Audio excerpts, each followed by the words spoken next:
Então, boa noite, gente. Já vamos começar aqui a monitoria.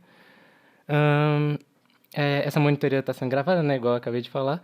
E assim que puder, eu vou postar ela lá.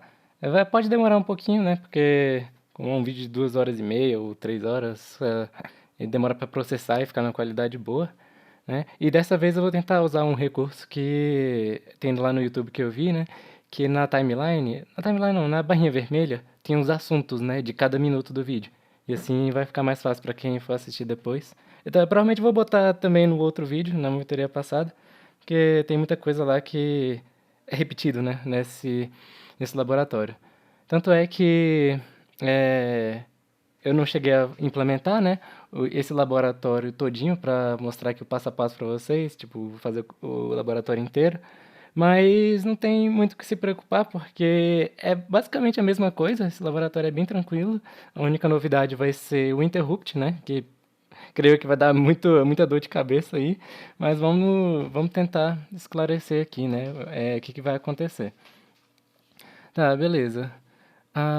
Antes de tudo, vamos falar então desse interrupt, né? O que é basicamente, para que ele vai servir? Eu tô aqui com aquele documento, né, que eu tinha mostrado na última monitoria do guia do KCPSM6, e aqui o interrupt ele vai fazer o seu processador parar o que ele estiver fazendo para fazer uma rotina que você especificou e depois voltar para onde você estava com os flags que estavam antes, com os valores dos registradores e tudo mais. Minto, não dos registradores. Os registradores eles ficam intactos lá, né? Você tem que usar outros registradores durante o interrupt. Mas ok, essa é a ideia, né, do interrupt, ele é bem básico. E o que muda, basicamente, né? No nosso código assembly, a gente vai então só definir algumas rotinas, né, em um endereço que você especificar. Quando você aciona o interrupt, ele vai para o último endereço do KCPSM6, né, que é o 3FF, que aqui em hexadecimal vai ser 1023. E aí a gente chama as rotinas de interrupção, né? Vai depender de quantas são, aí você vai ter que detectar qual foi a interrupção que está ativa para depois fazer a rotina e aí voltar para o seu código normal. Aqui no documento, ele explica algumas coisinhas, né? Inclusive na parte de VHDL, né? Também vai mudar algumas coisinhas. No outro laboratório, a gente só tinha colocado aquela entrada interrupt como zero, né? Como ground. E agora a gente vai usar ela. Inclusive, vai ter que implementar uma lógica para saber qual foi o interrupt que está sendo usado. E aqui ele até mostra algumas coisinhas, né? Que tem o vetor da interrupção, que aqui no caso é o valor que eu disse, né? 3FF, que é a memória que o seu contador de programa vai quando ele detecta a interrupção. E aqui um detalhe muito importante, né? Que algumas vezes passa despercebido, é que esse interrupt ele precisa de 2 ciclos de clock por causa daquela relação que a gente já tinha visto antes, né? Que uma operação no Pico Blaze, são 2 ciclos de clock, né, da placa normal. Então, o seu interrupt ele tem que ter no mínimo 20 nanosegundos em, em alto, né, para a gente detectar que houve uma interrupção. E tem também o interrupt acknowledge, que a gente também não usava, né, ele é uma saída do processador, em que é literalmente o que o nome diz, né, que você reconheceu que teve uma interrupção. Isso aqui você pode usar ou não no seu código. Eu recomendo usar porque aí você auxilia, né? Esse sinal vai te auxiliar a fazer essa implementação, né, do circuito para detectar a interrupção. Porque assim que houver a interrupção, ele vai para alto, como está mostrando aqui. E, e assim a gente pode forçar que esse interrupt aqui vá para zero, né? Para que ele não fique em alto o tempo todo. Que se ele ficasse em alto o tempo todo aqui, você ia rodar várias vezes a rotina de interrupção. E isso é uma coisa bem comum de se acontecer nos testes do laboratório, né? Já que a gente está trabalhando numa frequência tão alta, né? São apenas 20 nanosegundos aqui e é humanamente impossível você apertar um botão por 20 nanosegundos e botar ele para baixo. Então, esse circuito tem que fazer essa função, né? Para que ele funcione direitinho. E tem algumas informações adicionais aqui. Mas basicamente esse é o funcionamento do interrupt, né? Então, vamos dar uma lidinha no roteiro do laboratório, né? É, aqui da turma A, e vamos ver como que a gente vai implementar isso nesse laboratório. Aqui no roteiro, né, nada demais, as instruções são as mesmas, que só temos um exercício com uns pontinhos extras, que eu recomendo bastante fazer, porque eles são fáceis, sabe? Se você fizer o código aqui, você vai conseguir ganhar esses pontos aqui, moleza. É, então, eu achei muito da hora esse laboratório dessa vez, né? Um ping-pong, uma mesa de ping-pong com a Base 3. Como é que vai funcionar essa mesa de ping-pong? Então, na letra A, ele especifica que tem que ter um registrador, dois registradores, para registrar X, né? Ele vai ter 16 bits. E isso aqui, esse X, ele vai ser basicamente a mesa da, na nossa placa, né? Ele vai ser as 16 LEDs, que eu vou colocar aqui, só fazer uma representação.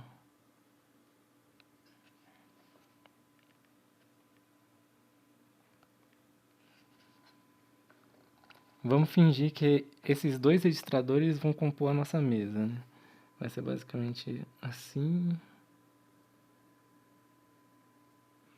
E aqui vão ter 16 bits, né?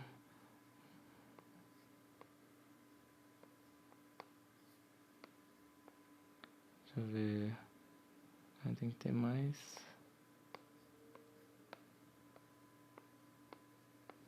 Deixa eu ver se tem 16 aqui. 1, 2, 3, 4, 5, 6, 7.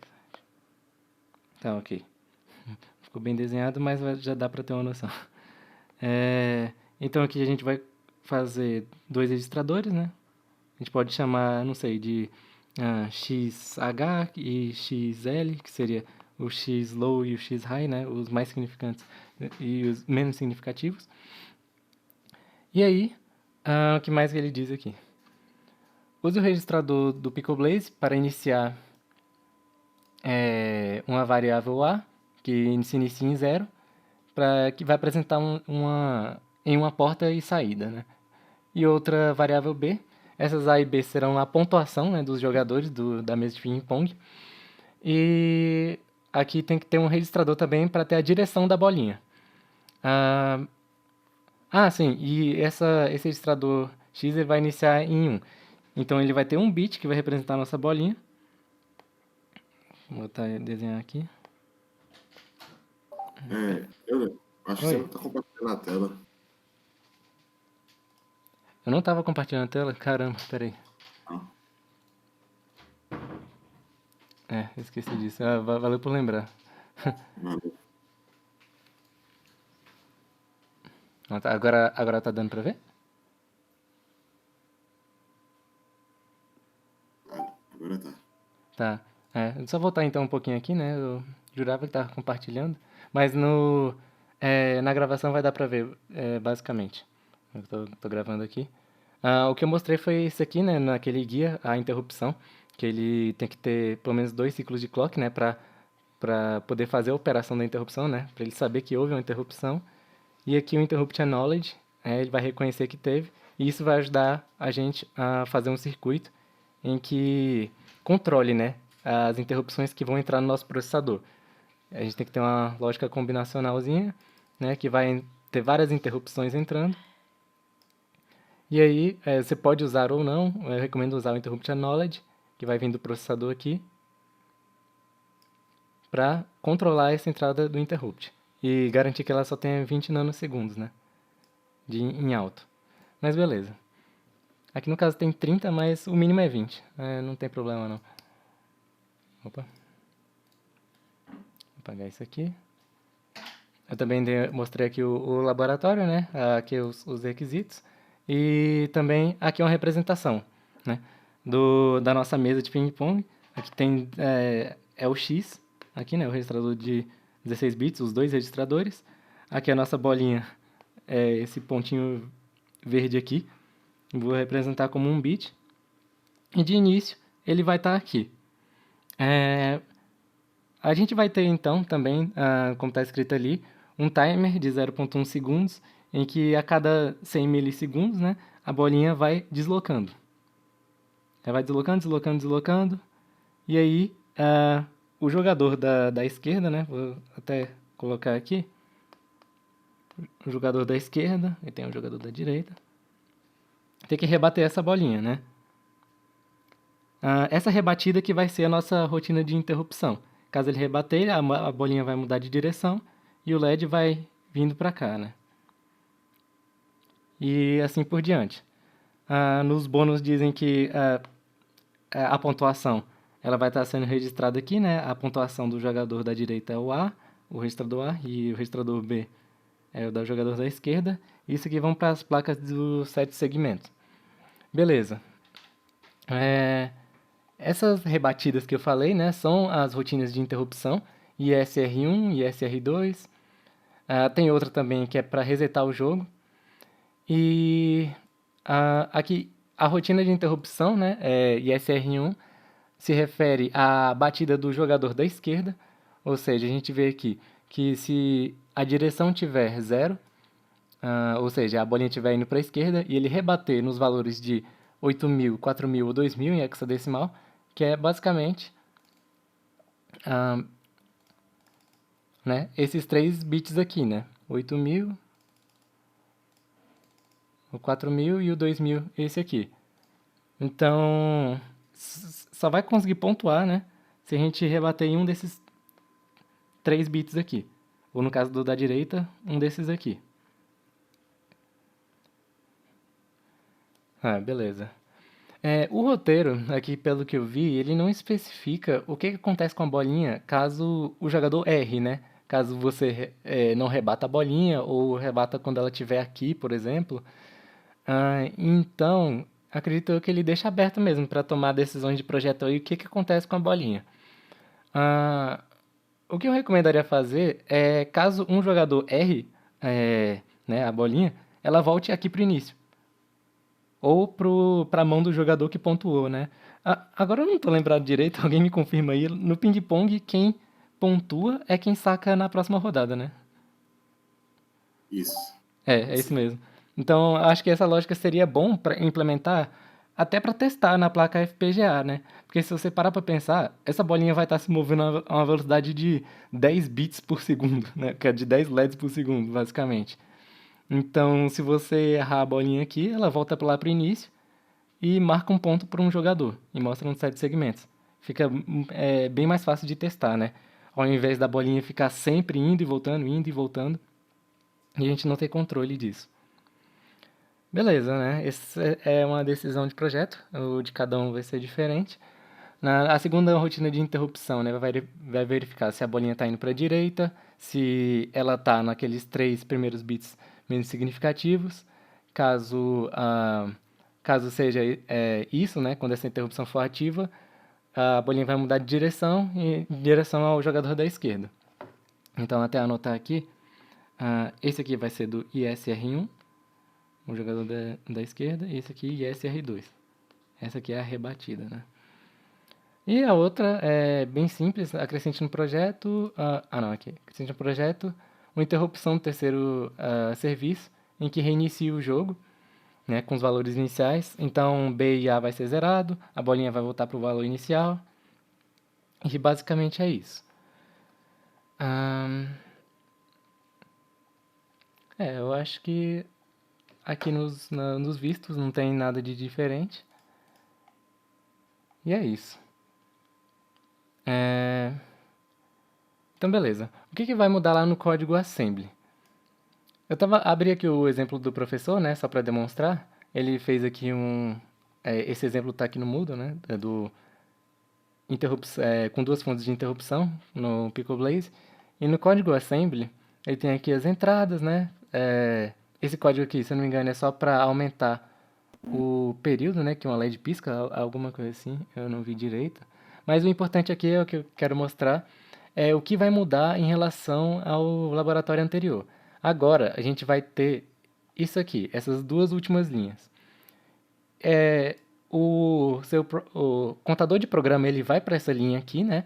Address 3FF, quando a interrupção for ativa. E aí, ele vai estar aqui, e a única coisa que você precisa fazer depois disso é pular para para a primeira rotina de interrupção, né? Que aqui vai estar um endereço vai estar em algum endereço que você escolheu.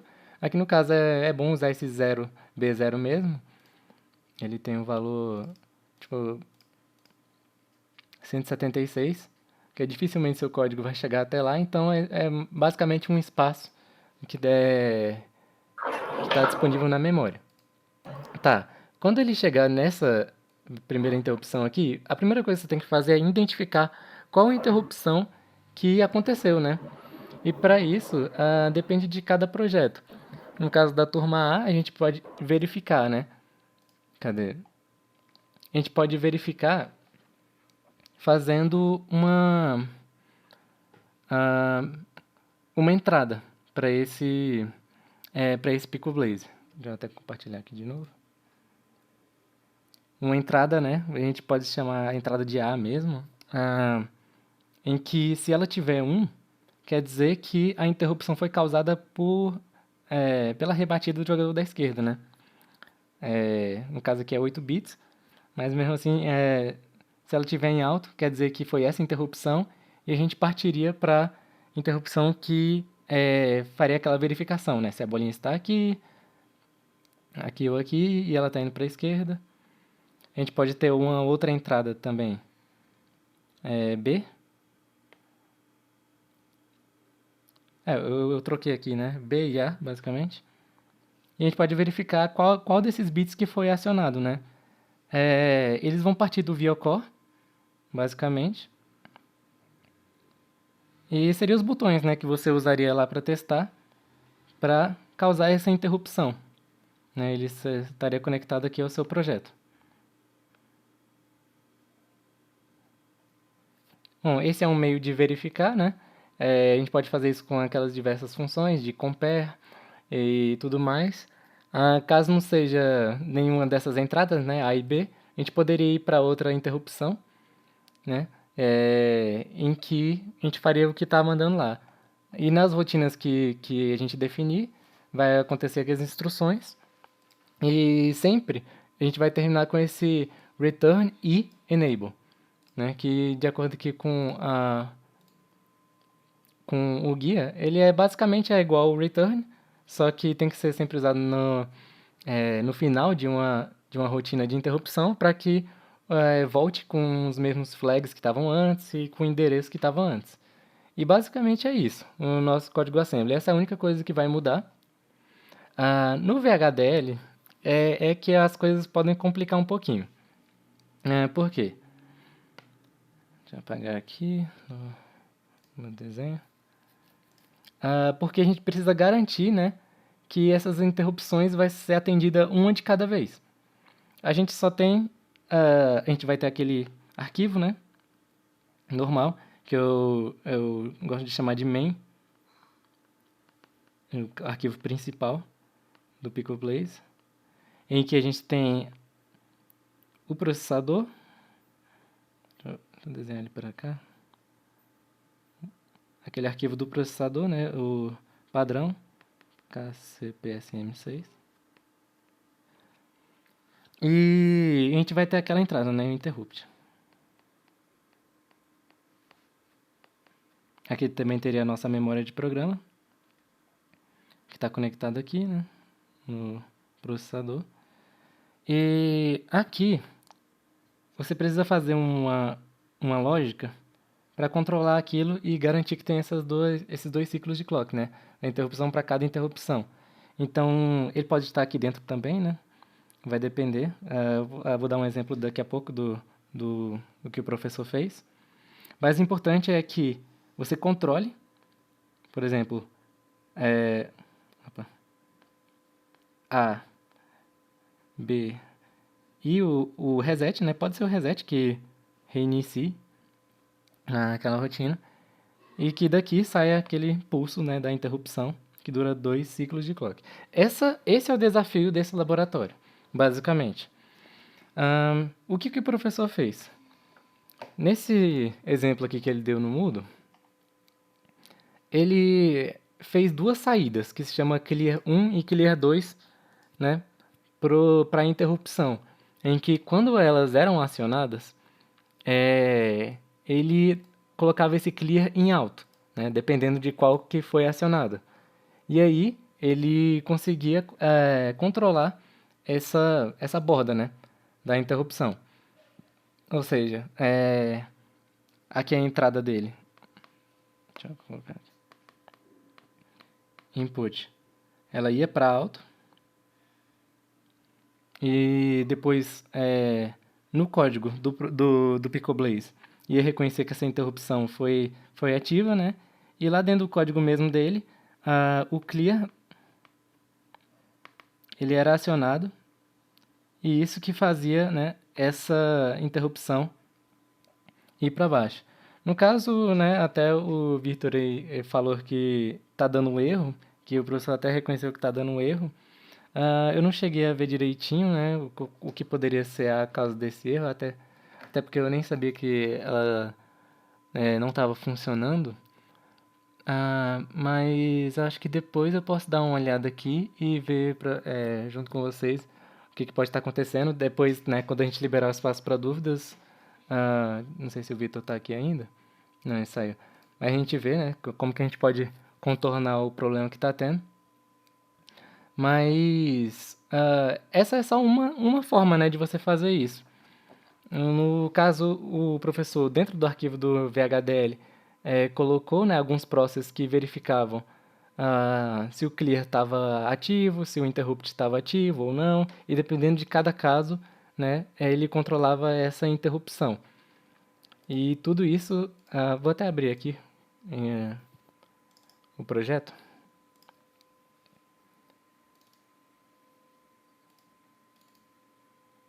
Aqui, exemplo do professor, aqui nos sources dele.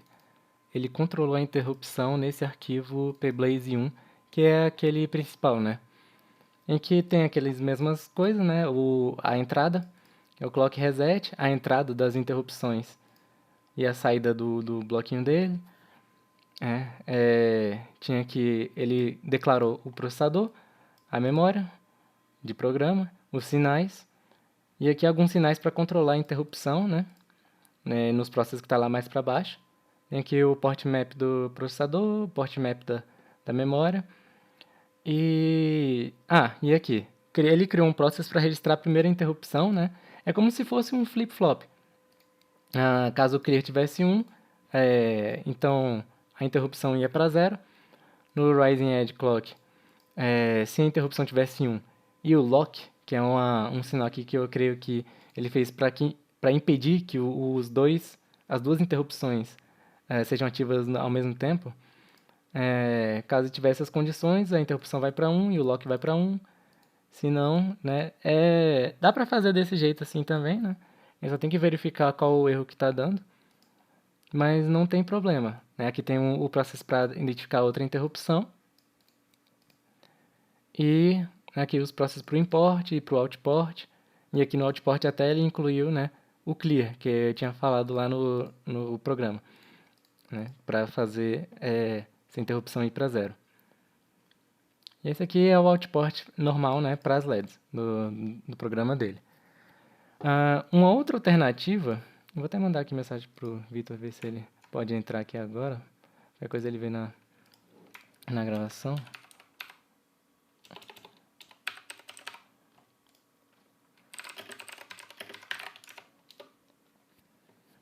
Enquanto isso, eu vou abrindo aqui uns arquivos.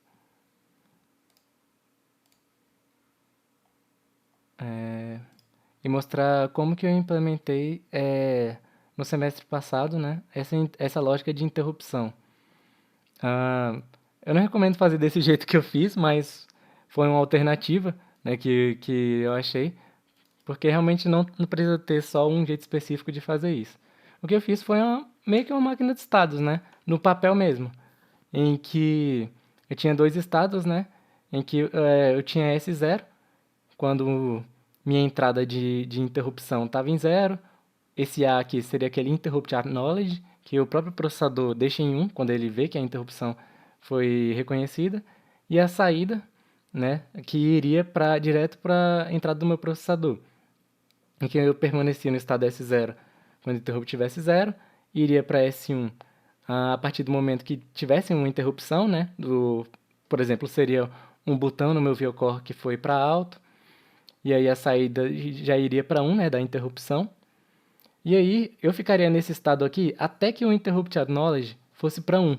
Caso contrário, o interrupt acknowledge fosse 0, por exemplo, eu permaneceria aqui, né, nesse estado, e independente do valor da entrada, eu ia verificar isso só com o interrupt acknowledge.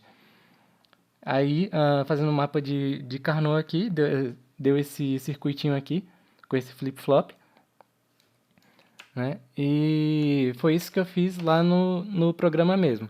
Aqui está um diagrama de blocos que vai ficar bem parecido com o desse semestre, né? Um top módulo inteiro, um arquivo que vai juntar o processador com a sua memória de programa, um MUX que vai controlar as entradas do import, o outport aqui também teria um MUX, né, caso tivesse várias saídas, o reset com um OR, aqui o VioCore, e aqui, esse bloquinho aqui que é o diferencial, né? Foi onde eu implementei aquela lógica que coloquei no papel mesmo, só para controlar o que entra no interrupt. Esse bloquinho, ele tem as entradas, né, do VioCore, repetindo, esse aqui não é desse laboratório, mas aqui no caso, eu poderia repetir isso desse aqui, né, seria aquelas entradas A, B e reset, em que quando eu detectasse uma borda de subida em uma dessas entradas, né, é isso aqui que ia acontecer. Eu ia registrar, né, que foi que teve essa borda de subida, e através do interrupt acknowledge, que está saindo daqui do processador, vindo direto para cá, ele que controlaria aqui, né, com 0. Isso aqui foi o resultado de todos esses rabiscos aqui, né, dessa máquina de estados. Foi como eu disse, né? É uma solução meio que simples, mas não é muito prática, é meio trabalhosa, mas é certeiro, que é certo que vai funcionar. No código em si, o que a gente precisa programar na prática seria só as entradas e saídas, né, de um process, que teria um clock aqui, né, e o reset, por exemplo.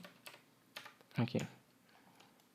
Né? Seria um process sensível ao clock e o reset, e as entradas, né? Em que, caso o reset tivesse 1, tudo ia para 0. Caso não, na borda de subida do clock, o Q0 ia receber o valor de D0 a partir dessas lógicas aqui, né? Em que em VHDL a gente pode escrever assim mesmo. Só fazer um exemplo aqui. Código base.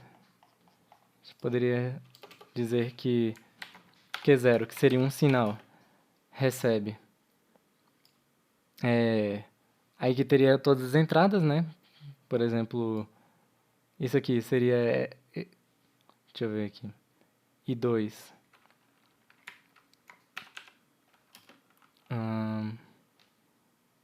Engraçado, aqui tá faltando alguma coisinha. Mas a gente poderia fazer assim, né? Primeiro, essa porta lógica OR.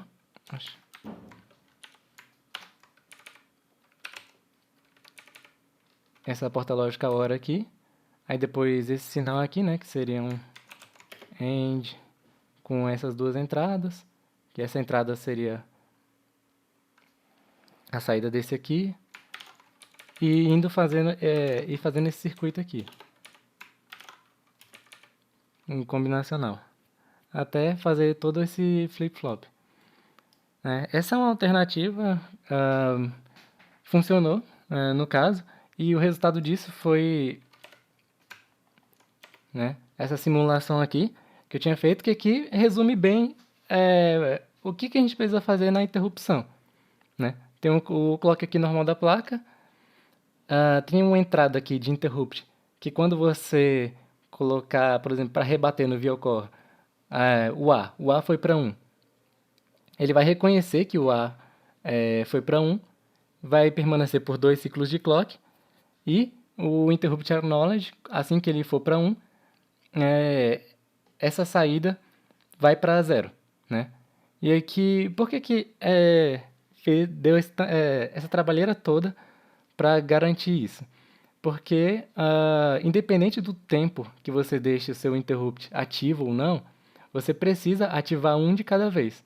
Enquanto esse aqui não for para zero, você não consegue, né, fazer outra interrupção.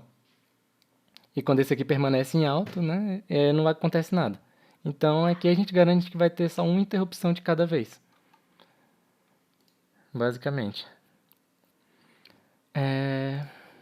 Vamos ver o que mais. Bom, aqui no caso a gente vai ter 3 interrupções, né? No caso da turma A. Tá. Vamos focar um pouquinho mais nessa parte de interrupção. Como que vai ficar o código assembly, né, desse laboratório? Eu não vou fazer aquele todo, mas só para ter uma noção mesmo. Vou colocar aqui.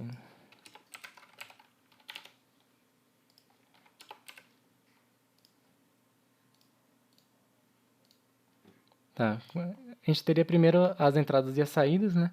Nesse caso aqui, teria os dois registradores de X. Então,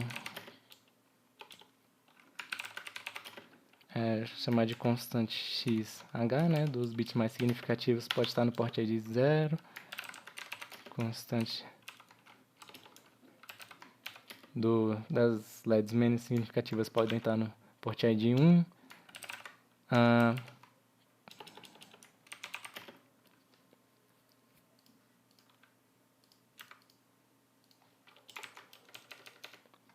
O que mais de entrada aqui?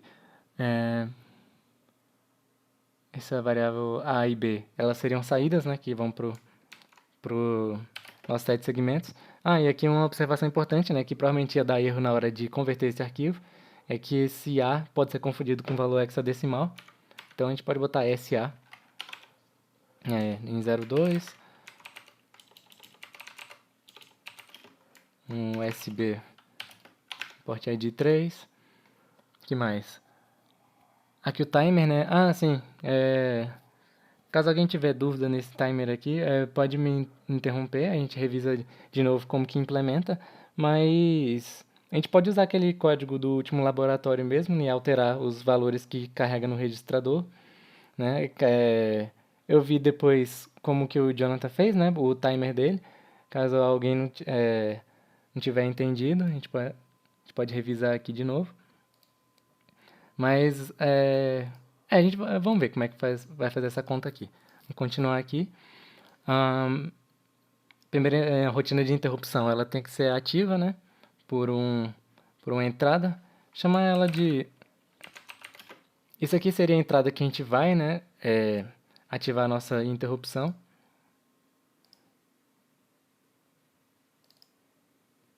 Né? Como se fosse esse aqui. Chamar de int E, que seria a interrupção do jogador da esquerda, por exemplo. E o int D, no port ID 5. O que mais? Teria o reset, que seria outra interrupção também.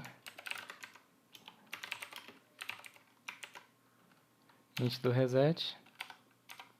E eu acho que é isso, como as entradas e saídas. Temos aqui as LEDs, a pontuação, a interrupção da rebatida de cada jogador, da raquetada, e o reset.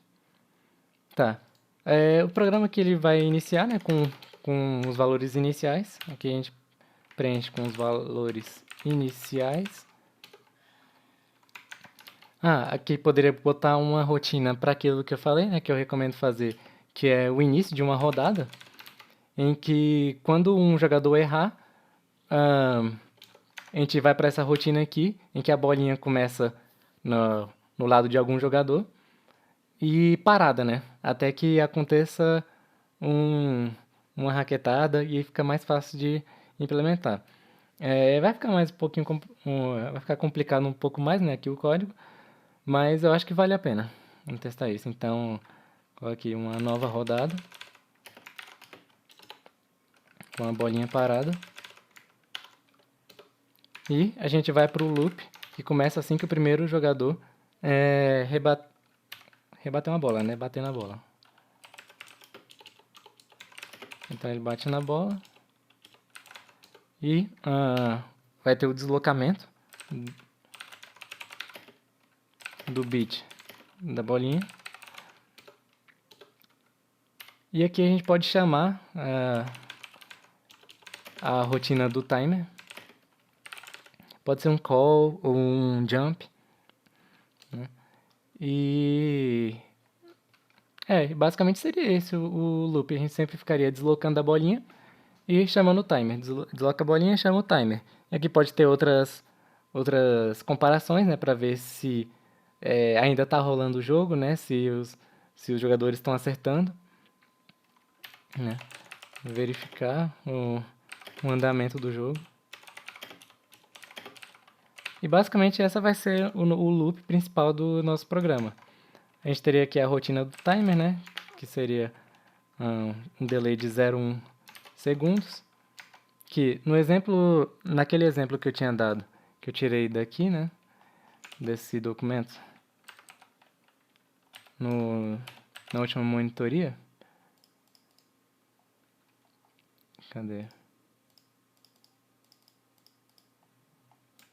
Tirei um exemplo, cadê? Acho que é esse aqui.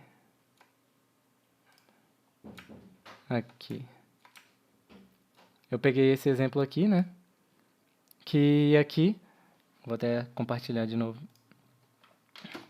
Para a gente conseguir um delay de 0,1 segundos, seria assim, mais ou menos.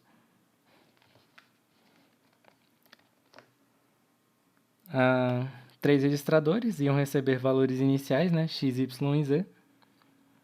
E no loop do delay, a gente ia subtrair constantemente esse registrador aqui.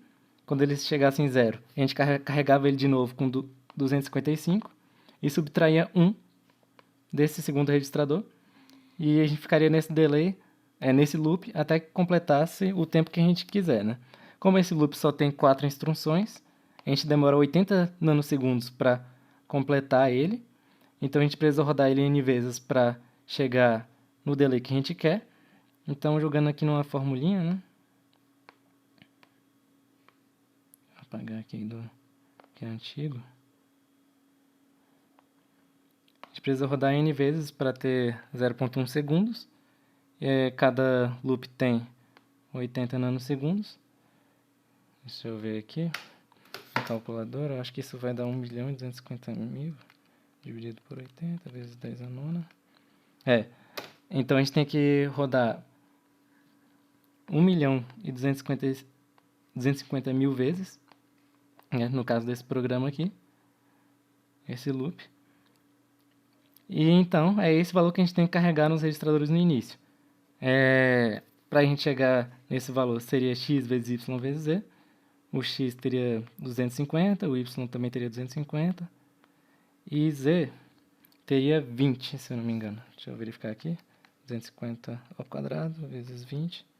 Dá exatamente isso. E basicamente é esse, o delay, né, que a gente vai fazer. Dessa vez ele não é programável, então a gente só precisa fazer um delay mesmo. Então aqui a gente teria um load, S0, 250, que é em hexadecimal FA, um load no outro registrador FA também, e no último o valor de 20, que é 14 em hexadecimal. Depois o loop do delay. Aqui subtraímos o primeiro registrador em 1. Depois subtraímos apenas o carry, o registrador S1, né? Aí subtraímos 0 junto com o carry. Depois o outro. E por fim a gente vai, enquanto isso aqui não tiver em 0, né? A gente vai, enquanto não tiver em 0, a gente volta para o loop.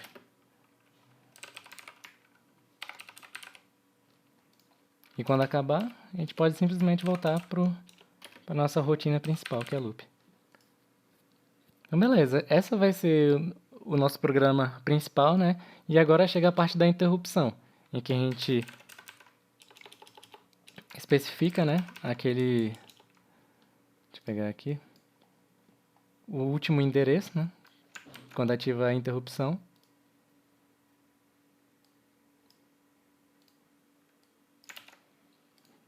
Endereço 3FF. E aqui a gente pula para nossa rotina. Aqui você pode botar o nome que você quiser. Aqui eu vou colocar int interrupção verifica. V de verificar. E aqui a gente poderia escolher, né, o endereço que estaria essa interrupção. Aqui, se não me engano, o professor colocou 0B0.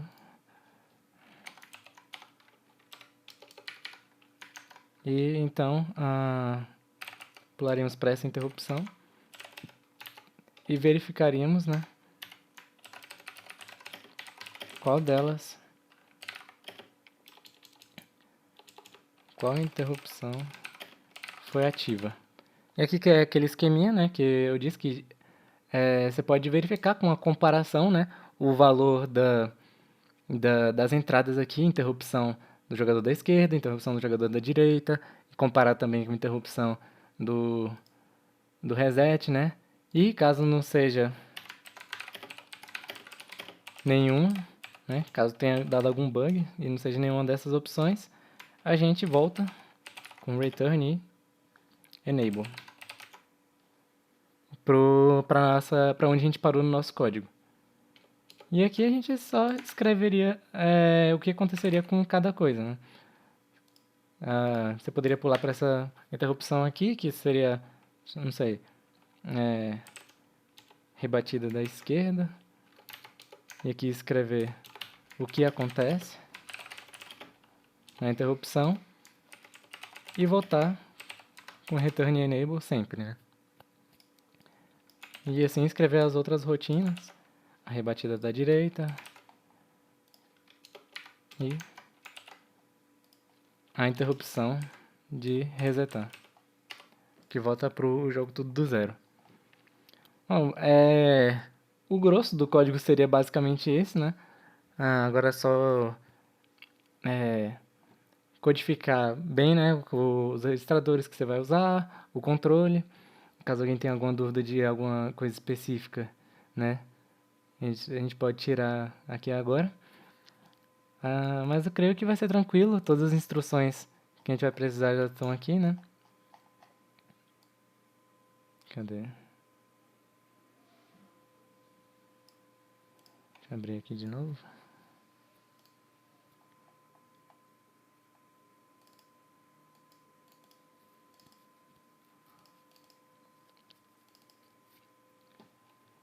Então, as instruções para a gente deslocar, a gente tem que deslocar aqui com carry, né?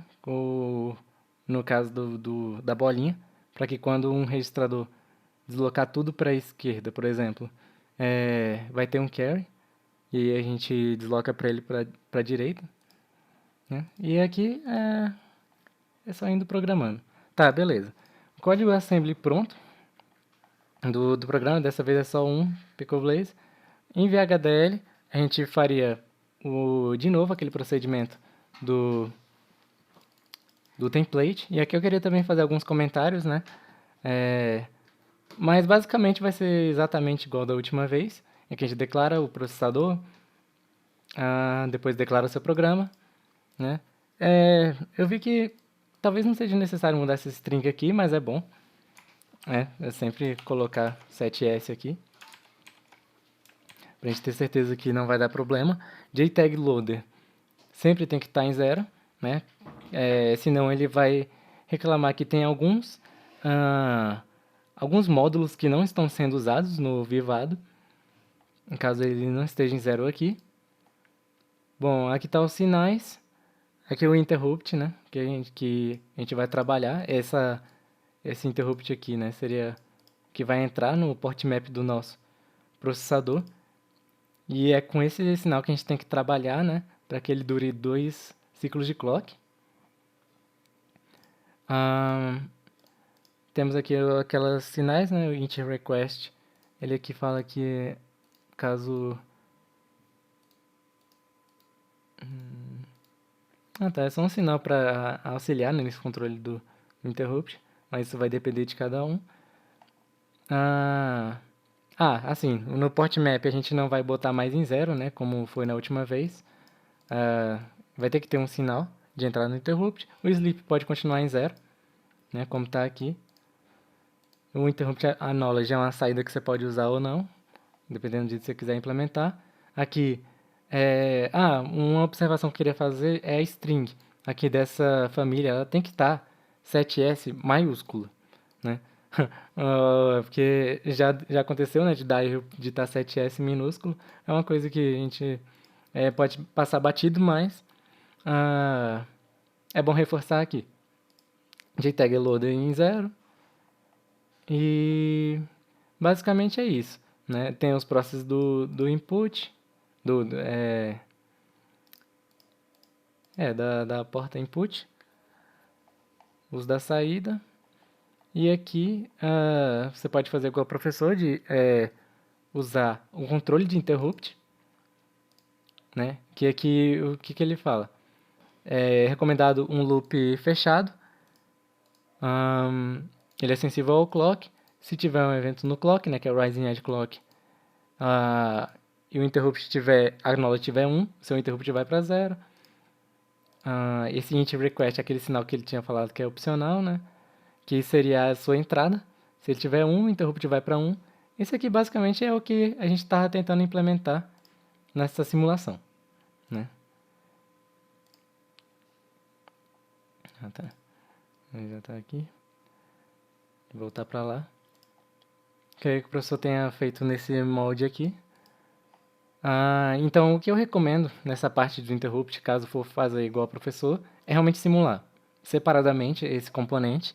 Por isso que seria bom fazer ele fora do arquivo que está o processador e sua memória ROM e deixar ele de fora mesmo e conectar depois no top module, né? É algo parecido com isso aqui, que a gente pode simular as entradas e verificar que só tem realmente 20 nanosegundos, né, o ciclo de clock. Vitor, você entrou aqui agora, você chegou a pegar aquela parte que eu falei do outro método? Eu peguei da metade pro final dela, mas eu entendi que você fez uma análise de uma máquina de estados, né? Você fez. Isso, Essa era uma alternativa, né? Que eu tinha falado que não é muito prática, mas funciona.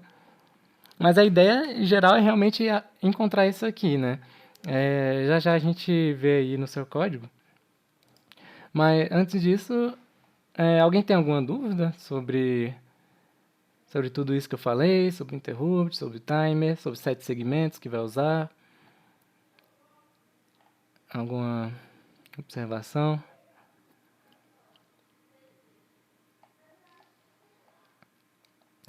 Caso ninguém tenha nenhuma dúvida, a gente vai abrir aqui, né, para vocês compartilharem a tela mesmo, ver como que se a gente pode consertar o código.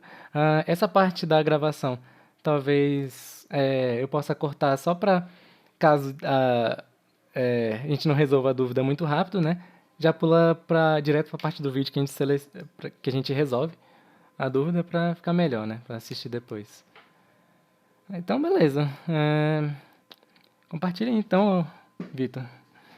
O, o que deu?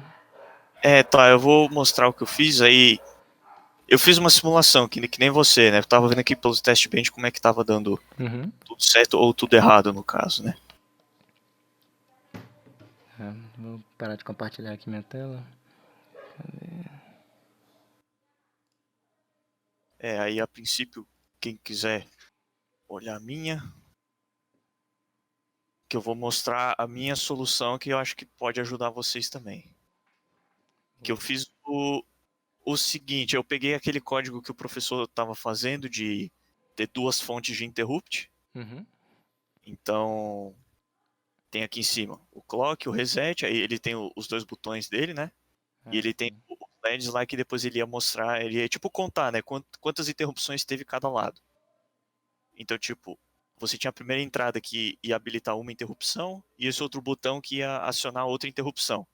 Aí metade dos LEDs iam mostrar quantas vezes a interrupção 1 foi contada e a outra metade quantas vezes a outra interrupção foi contada.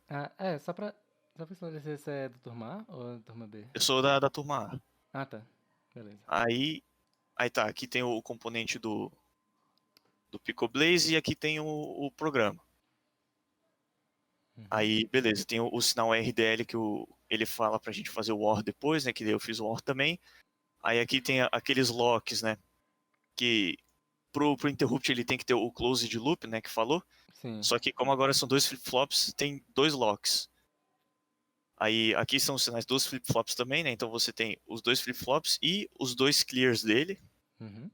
E aqui tem o sinal auxiliar que é o que vai... Que é tipo o que vai indicar pro PicoBlaze qual a interrupção que foi acionada. Beleza. Aí beleza, então tá, então para cada flip-flop desse, para cada fonte de interrupção, então tem que ter um processo que ele fica que nem o processo do closed loop, né? Que ele vai ser sensível ao clock e ao reset, só que no caso o reset dele vai ser o clear, né? O clear do Isso. flip-flop. E aí se o clear é um flip-flop vai para 0, se ele aperta o botão e o lock está em 0, então ele liga o flip-flop e o lock. E aí se ele solta o botão e o lock está em 1, ele limpa o flip-flop e o lock volta para 0. Que daí isso aqui faz o sinal de interrupt só ficar ligado enquanto o PicoBlaze dizer que é necessário, né? Enquanto, por exemplo, ele não dá o clear, né? Que no Exatamente. caso, no código original era E o aí a gente interrupt vai ter acknowledge. certeza que lá no seu programa assembly, né, dentro da interrupção, você colocou esse clear, né? Como Isso, não, então, funcionaria. é aí que tá, né? Aqui tem o outro processo daí do outro flip-flop, que ele é a mesma coisa, eu só mudei o nome dos sinais. Aí, beleza. O botão interrupt, ele tem que ser interrompido por qualquer um dos dois. Então eu fiz um OR aqui deles dois. Dos dois flip-flops, não dos botões. Sim, sim. Aí, esse auxiliar é o que vai indicar pro PicoBlaze qual flip-flop foi acionado, né? Então, são só 2 flip-flops, então eu só precisaria de 2 bits, né? Então eu boto aqui 6 bits que são 0, aí o primeiro aqui ele vai ser o flip-flop 1, o segundo vai ser o flip-flop 2. Isso aí é uma Que... entrada, né, que vai pro seu PicoBlaze, aí lá dentro você... É naquela rotina, né, de verificar qual a interrupção. Isso, lá Você dentro ele verifica verifica qual que é a 2 ou interrupção, 3. ele usa esse auxiliar aqui. Boa. E aqui eu queria ver se esse out está funcionando, né? Então eu botei essa linha aqui que é só para mostrar o auxiliar, mas isso aqui Tá. vocês podem ignorar por enquanto. Aí beleza, aqui nos das entradas, ele fala, né? Ele ensina que tipo, você tem que botar o clock e tem que botar o reset. E aí você tem que botar tudo isso aqui dentro do Rising Edge do clock. Só que não estava dando certo, porque tipo, ele apertava o botão, aí ele vinha a interrupção. Aí ele, beleza, então eu ia lá olhar no read strobe onde é que estava vindo a interrupção. Só que como isso aí estava no Rising Edge do clock, ele não pegava direito o sinal da interrupção. Aí às vezes, teve vezes que até deu erro, tipo, um registrador ficou carregado com XX, que eu olhei lá na simulação. Aí o que eu fiz? Eu tirei, tipo, o clock eu deixei ali, porque beleza, não usa, mas eu deixei ali.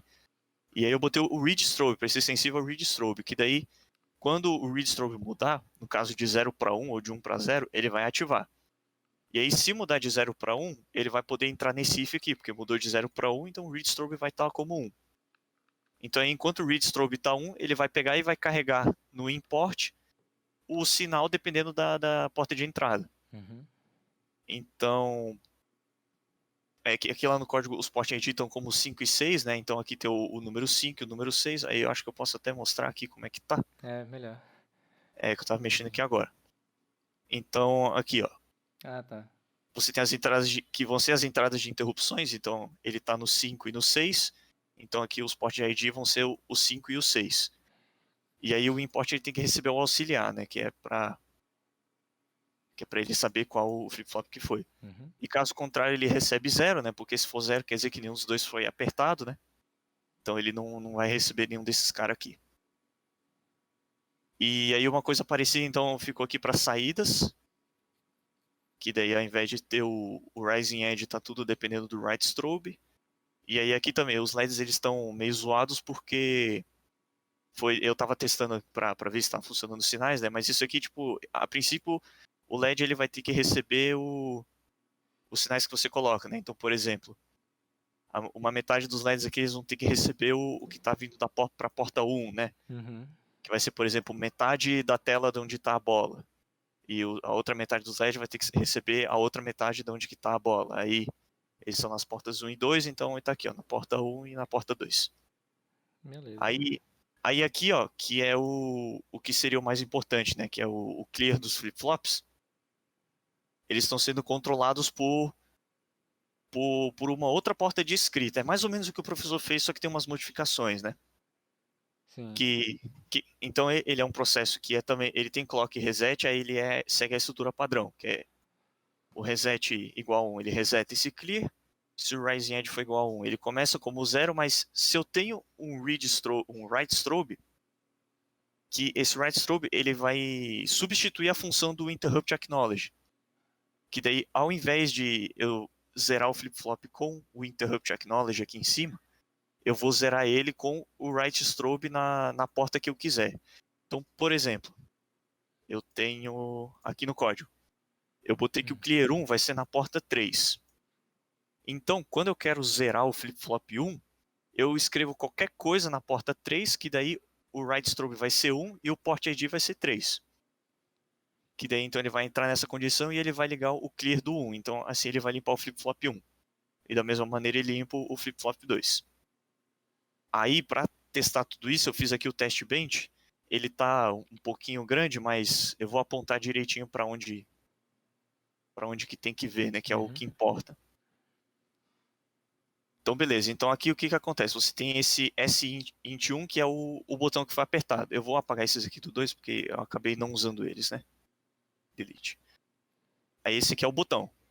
Então o que acontece? Aqui eu apertei o botão. Na subida do relógio, o interrupt ligou. Então ele reconheceu que eu apertei o botão e teve a interrupção. Aí o interrupt acknowledge ele já virou 1, mas isso aqui não zerou o flip-flop 1. Sim. Porque eu não uso interrupt acknowledge. Aí aqui dentro o que acontece? Quando ele entende a interrupção, ele vai começar aqui nas instruções. Então primeiro ele pula pro 00F, que é onde estava a rotina de interrupção. Aí ele vem aqui e ele carrega. No S2 ele vai carregar o que está no port ID 5, que é o auxiliar. Então, por exemplo, aqui, ó, quando o flip-flop mudou para 1, o auxiliar ele virou 1, que quer dizer que ele ligou o flip-flop 1. Então aqui eu vou carregar no 2 lá dentro, né? O que está no port ID 5, que é o 1. Então você pode ver que aqui o 2, depois desse input, ele virou 1 aqui. Então quer dizer que ele carregou o auxiliar.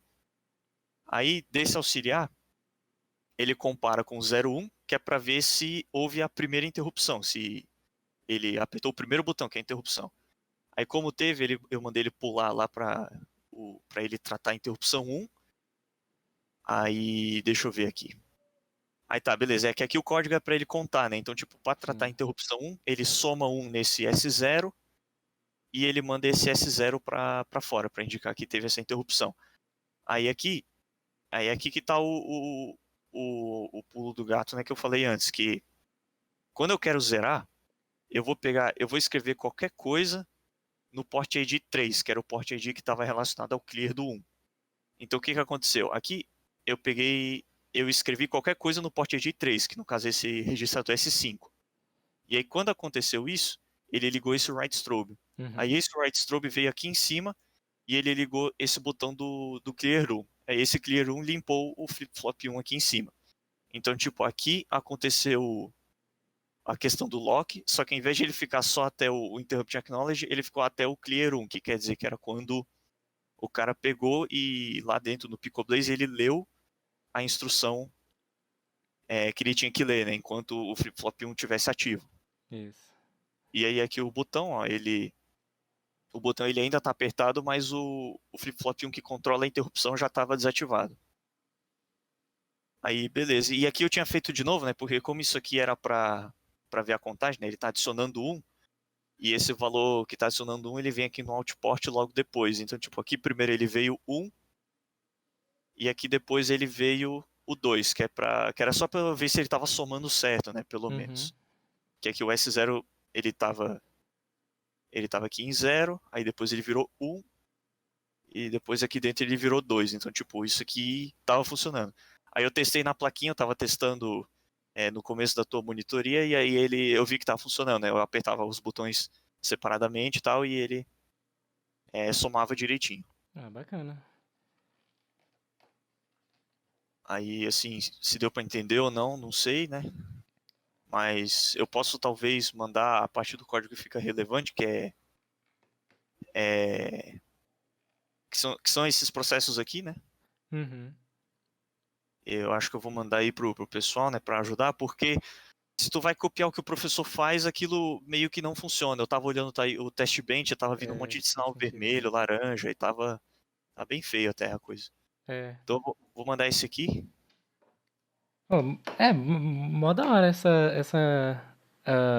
e-mail que você colocou, que não necessariamente o interrupt ficou só por 2 ciclos de clock, mas você garantiu que ele ficasse ativo só até que a Isso, interrupção seja toda completa, né? isso, É, até que ele reconhecesse da onde que tava vindo a interrupção, que era esse o que importava, né? boa. Aí a partir disso aí você vai conseguir fazer tranquilo lá. Essa coisa do test bench, eu tava até vendo com uma dúvida na última monitoria, e é muito comum mesmo ficar aquele cheio de X vermelho, com alguns valores indefinidos Isso. na simulação. É por isso que eu até tava recomendando aqui pro pessoal para fazer separadamente, né, do main, caso for fazer, né, alguma uma lógica combinacional por fora para simular. Porque na simulação meio que o port ID ele pode ficar meio aleatório, colocando uns valores aleatórios. Ah, sim, eu percebi isso também. Pois é. Aí na simulação, quer dizer, na implementação na placa ele funciona tranquilo. É estranho. Até hoje eu não entendi o porquê desses valores aleatórios na simulação. Que bom que deu certo o seu. É, tipo, eu usei um programinha simples, né, que era o exemplo do professor, que ele só Uhum. conta quando foi cada interrupção, né? Que daí era até fácil, eu conseguia ver ali no test bench o que era o que, né? Mas eu acho que é melhor não fazer com o Picoblaze todo implementado, porque ele manda um monte de sinal nada a ver e às vezes tudo pode se perder. Realmente. Top. Alguém chegou a essa etapa também? De fazer o controle do interrupt? Caso alguém tenha uma outra ideia.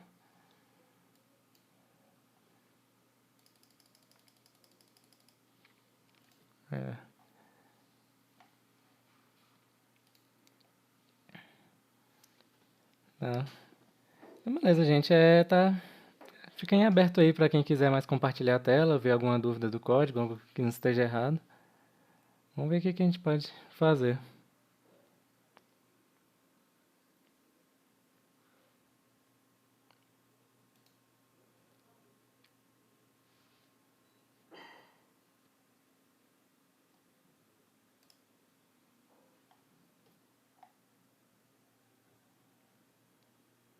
Aqui o Vitor já compartilhou o código dele no canal geral.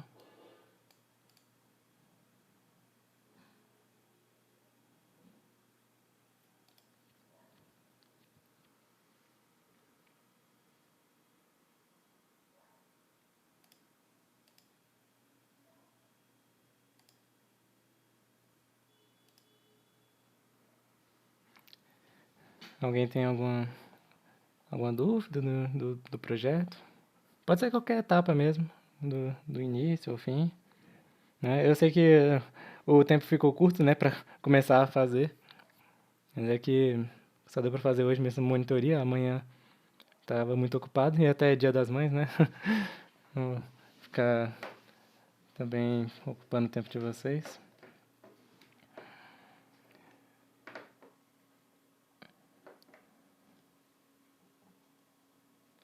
Beleza. Se alguém tiver alguma dúvida, é só me chamar aqui no Discord. Acho que eu vou pausar então aqui a gravação. E qualquer coisa a gente volta, né? Caso tenha alguma dúvida. Eu tava vendo aqui o código lá do Vitor, né? Uhum. Então, é o seguinte, é uma dúvida mesmo, assim, eu acho que eu entendi mais ou menos o que ele fez. Nos processos de import e output ele mudou, né? Ele colocou que não, o processo ele é sensível ao read strobe, né? O Sim, write strobe e o read strobe, né? Correto? exatamente. Aí é assim, uma dúvida, porque ele, como ele não colocou sensível ao clock, isso aí não aferia um lat? E teria algum problema se tiver lat no código? Deixa eu ver. Lat. É só uma Ah, dúvida, assim, por curiosidade mesmo. cara, acho que nesse caso não. É, Não, né? o lat seria inferido caso a gente ah, colocasse Porque ele não usa o alguma. clock, né? Ele usa só o if Sim, e não tem um segundo, por exemplo, um else, por exemplo, né? pois é. Por isso que eu fiquei nessa dúvida. Talvez, se inferir um lat vai ser realmente porque ele não disse o que aconteceu caso o write stroke É, tivesse zero, né? Até porque esse processo está sendo ativo ali com o clock, né? Cada 10 nanosegundos. Mas, caso isso venha a acontecer, uma solução seria escrever, né, alguma coisa, tipo, recebe um valor indefinido, xxx. É, uhum, isso ficaria bem feio na simulação, né? Ficaria com aqueles valores vermelhos. sim, Mas verdade. creio eu que não vai inferir o lat, não, Não viu? seja problema, né? Não. Ah, sim. É porque, como o professor, no início, né, desde o início, ele falava, olha, os códigos tentam fazer só com flip-flops, Uhum. não coloque lá e tudo mais, tem uma explicação e tudo. Aí só tive essa dúvida que eu bati o olho assim no código, aí na hora veio na cabeça, assim, Mas o que eu se recomendo não teria algum problema, né? realmente é isso. Acho que se tivesse que fazer uma mudança no código aqui, eu realmente colocaria o reset, o, o clock, tudo naquele molde principal que não tem problema, né? Isso não vai afetar o resto do código e a gente vai garantir que não tenha lat. Sim, entendi. Tá. Obrigado, viu? De boas.